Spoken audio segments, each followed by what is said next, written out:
Hello viewers, I am Ankush Vishwakarma from RAMA GHOSH and Sunil Chandra GHOSH Memorial Trust. I welcome you all to this health awareness web talk show for general public in observance of World Autism Awareness Day 2021 organized by Rama Ghosh and Sunil Chandra Ghosh Memorial Trust, Salt Lake, Kolkata 700064, India on 2nd April 2021.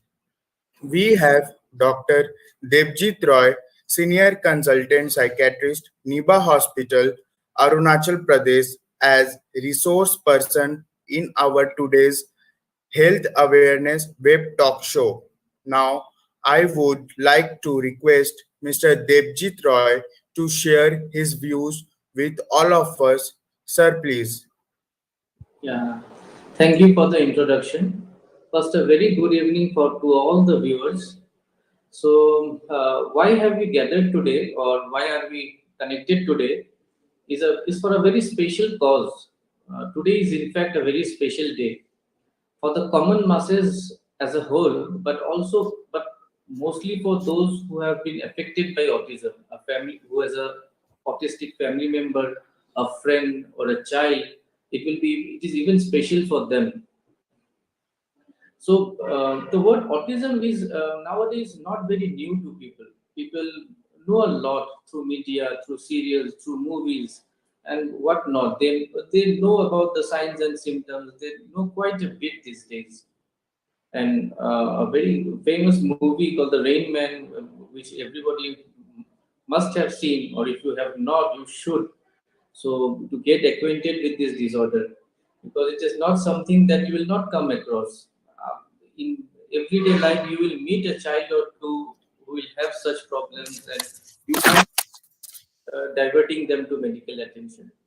So I would like to start like autism with a history. Like saying autism and then not mentioning Mr. Dr. Leo Kanner will be such an injustice. So who was Leo Kanner? Leo Kanner was a psychiatrist, was born in Austria. He was educated in Berlin, but then he moved to John Hopkins in the United States. And he was a person who was dedicated to child psychiatry. He established the first child psychiatric clinic in US, and that probably the world. I'm not sure, but probably the world. That was the first child psychiatric clinic, and he was very dedicated to child with special abilities, as we call them now.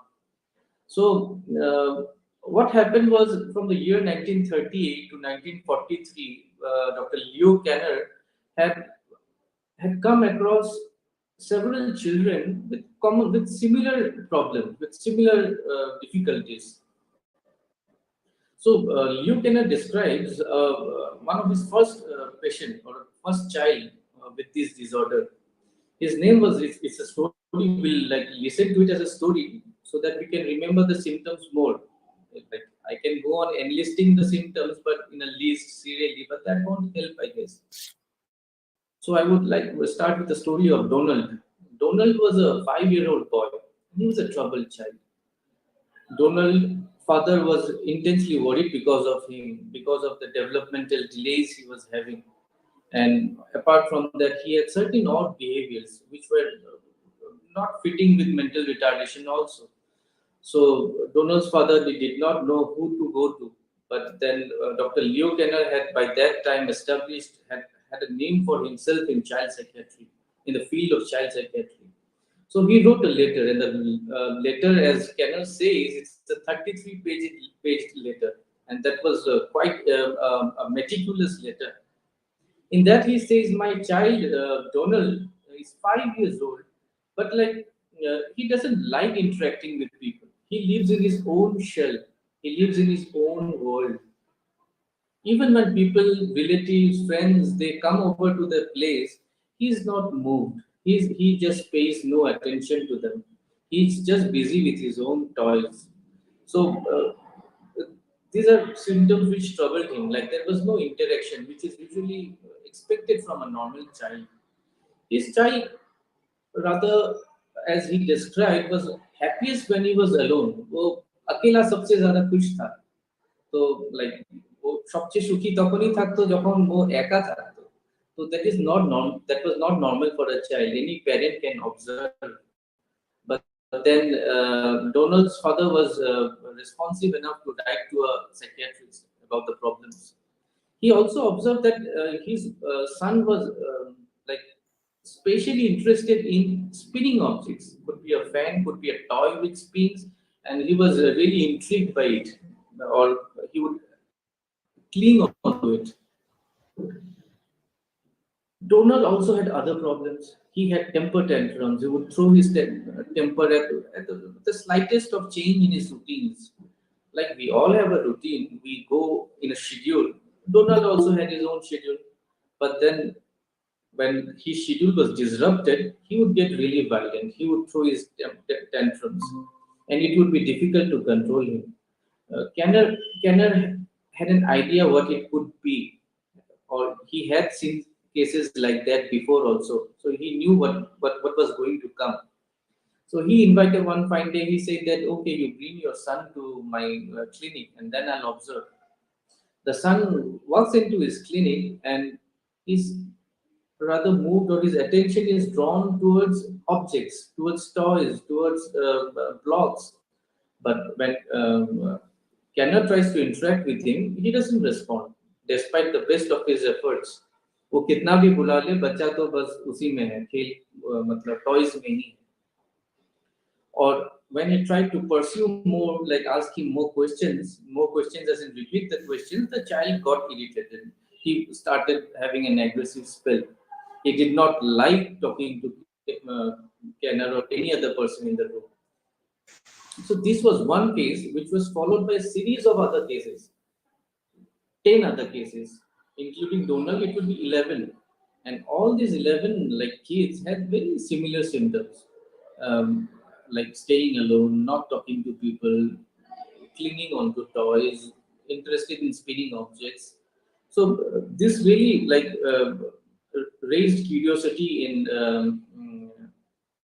Mr. Leo Kenner. So Kenner also saw that this child Donald was referring to himself in third person, like Donald wants this, Donald wants that, Donald doesn't want to stay, Donald wants to go out. Like he would be referring to him in third person, apart from that aggressive spells. And then he would be also repeating the same phrases over and over again. Donald wants this, Donald wants this, Donald wants this. And so did the other children. All the other 10 children that he observed after Donald, all of them had very similar symptoms. Now, if I go like make a gender distinguish, if I distinguish the gender of these 11 kids, 8 were boys and 3 were girls. And probably you have an idea about the statistics now, that it is more prevalent in boys. Some books say it is around 4:1 for boys and for males and females. So just imagine at that time in 1943, the ratio that Kenner had observed almost holds true till today. So, what were the other things that he observed? Kenner observed. Kenner observed that the changes in schedule really troubled the child. One of the common change in schedule that children observe is the change in the food, because for children as they grow up, we tend to change the food according to their needs. So these people would not accept the changes readily. So they would want one particular type of food, and then when other foods were introduced, other diet was introduced, they would get disruptive, they would get angry, and it would take a lot of. They would vomit. Sometimes they would vomit and not take food for a long time, and they had to be some had to be fed through IV tubes. I think my video is okay. Some even had to be fed through IV tubes. So they were not willing to change any routine, even food. So they were also very sensitive. They were sensitive to what? They were sensitive to loud noises. Like we all get troubled by loud noises, but we kind of we adapt to it. But these people, when they hear machines and maybe washing machine especially, then mixer grinder or any kind of loud noise, they get agitated. Um, and they would in fact start making loud noises themselves through a tantrum and this and that. Then also these 11 children, they had repetitive, but what cannot observe, had repetitive motions. They would like move their head from one side to another, and they would do it repeatedly, or some movement of the hand which they would indulge in repeatedly. So there would be repeated motions, mostly of the head from side to side, swing from side to side. And they also had a fondness for the can also observe, like they had a fondness for one particular object. Like if a girl child was attached to a toy, he or she would be moving around with that toy, no matter how dirty it gets. It could be years that she would be clinging onto that toy. For boys, it could be a truck, and that truck he would hold and move around, and it would be virtually impossible to detach him from that toy. He would definitely throw a tantrum on detachment from that toy. So these are the symptoms that Cannon observed in these children. But as you can see, like they are very interested in toys, they are interested in blocks. But what about men? What about other people? What about their mother, their parents, and all? But they wouldn't be interested. Even when their like parents came home after a long day's work, what would we expect?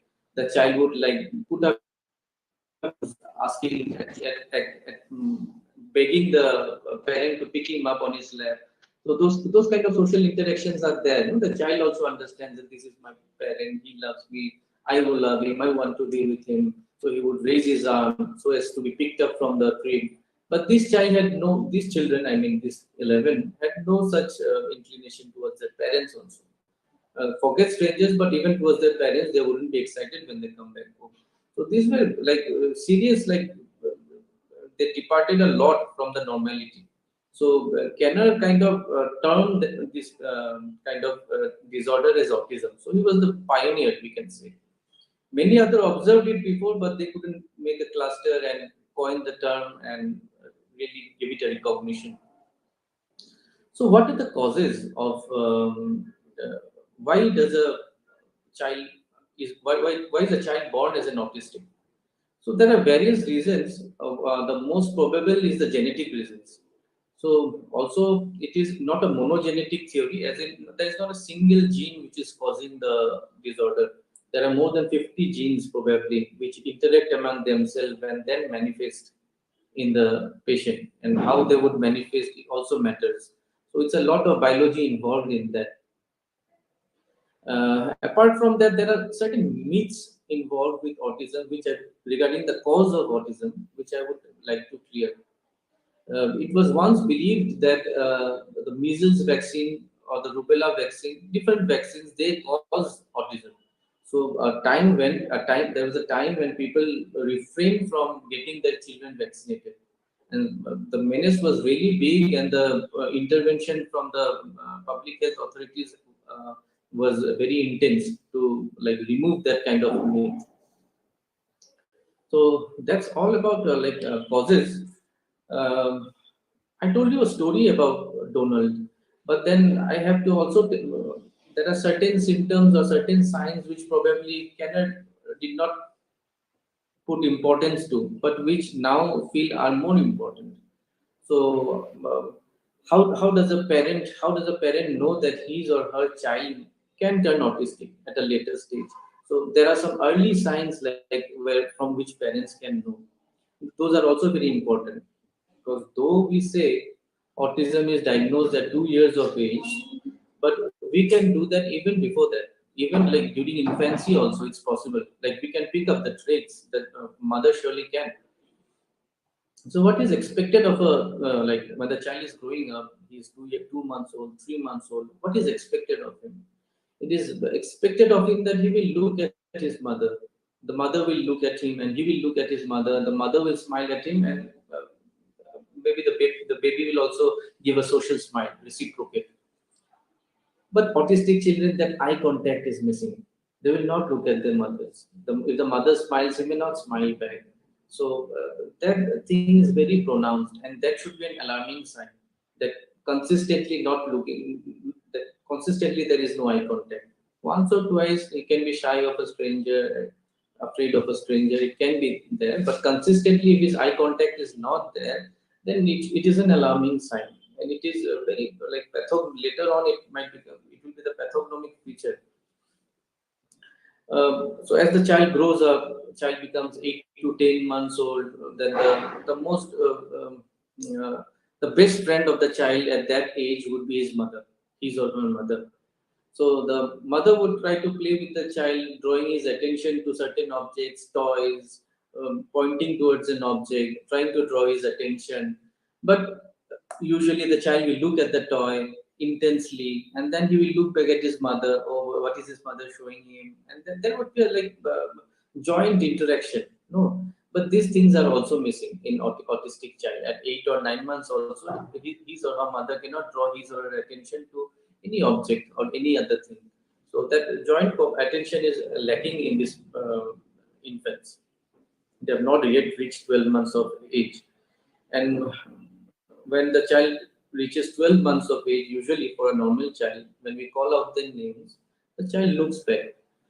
If not once, we call twice, thrice, and then he will respond to it. He will at least look towards the person who is calling out his name. But then the autistic child may not look at the person who is calling out his name. He rather shows more interest in objects, and he is not interested in people and interacting with them either. His language development will be delayed, and that will be at a later stage. But these are the early signs that I've talked about: that poor eye contact, poor social communication, poor playing skills, along with the parents and all. So, what can we do about when we are worried that my child is autistic or may have autistic traits? What should we do? So we should first consult a pediatrician or a psychiatrist to confirm the diagnosis. So if the diagnosis is confirmed, then a teamwork is required. No single professional can solve this problem. Rather, this problem cannot be solved. We have to get the child adjusted, or he will need a tremendous amount of support in life. So there should be a speech therapist, there should be a psychologist, there should be a pediatrician, there should be a psychiatrist. All will work as a team, and they will do their work. But what does the parent do? The parents also have a responsibility towards their child who may have autism. So to interact with the autistic child, the parents will have to get back to their childhood years. Like they have to relive their childhood actually. And they cannot think that I will teach my child A, B, C, D. I will teach my child 1, 2, 3, 4, no matter how much time it takes. But that doesn't help really. You actually to interact with these children, you have to relive your childhood. You have to get back to your toddler years mentally, and then you will be accepted, may be accepted into his game. You may start with a toy that he's interested in, try talking to him about that toy, about the color of the toy, about how the toy goes, what sound does it make, what is the name of the toy. You have to keep talking to them. Even if they don't respond, you have to keep talking to them. But talk to them, but not in very abstract ways, not in very big sentences. The sentences should be short, should be two words, 3 words, 4 words at best. The voice should be very clear. The commands should be very clear. What you want of him to do. So that thing is actually very important. And another thing, that screen time. The screen time usually should be limited for any child. It is not for autistic child only. But as with other child, screen time can never be a replacement for an interactive parent. So the parental interaction is very much required. So with that, I think that is all I have to say regarding this public awareness for this public awareness for autism. If anybody has any questions or any query or any trouble that you are facing, then you can obviously get in touch with me on my email or my contact number, which will be provided in the links below. And another thing, it's easy to say, but the parents who have an autistic child, it's a difficult time for them as well. I can understand. So they will have to form a group of themselves so that they can communicate among each other. In that way, their agony is relieved a little. They'll have to find some time for themselves. because if they are constantly engaged in the care of the autistic child, they may get a little jaded and bored, and maybe some kind of mental issues might come up, some stress and all. So it's very important for them to take time off and to have a community kind of thing where they can interact with parents of other autistic children. So that's all from my side. If anybody wants to know anything, do get in touch. Thank you very much, sir. Your Thank presence has made this a memorable day. Thank you for being with us and for giving your time to create autism awareness in our society. thank you. Now, Thank you for this opportunity. now I welcome Mr. Deepak Verma on this platform.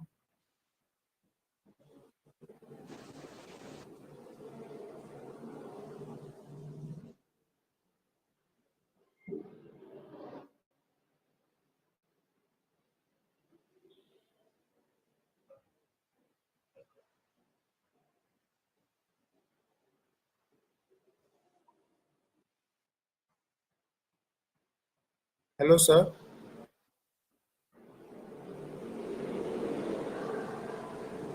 Now I welcome Mr. Deepak Verma to interact with sir.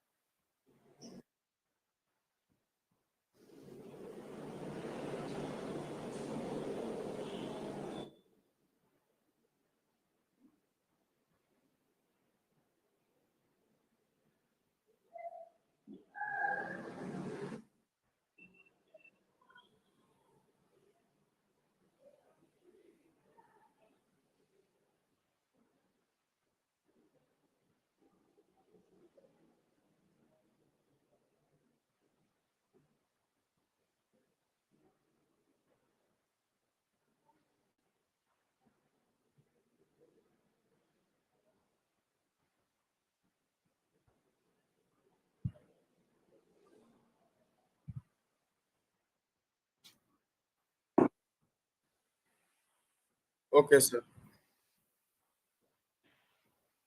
Okay, sir. Viewers, if you have any queries, then send your queries to our postal address as the Managing Trustee, Rama Ghosh and Sunil Chandra Ghosh Memorial Trust, AB 81, Sector 1, Salt Lake, Kolkata 700064, India. You can ask your questions through WhatsApp at 890253161.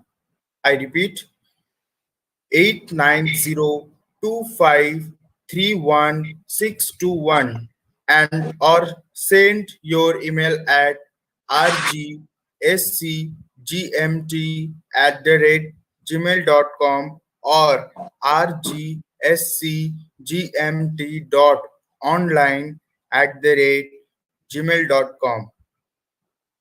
Now I again thanks Mr.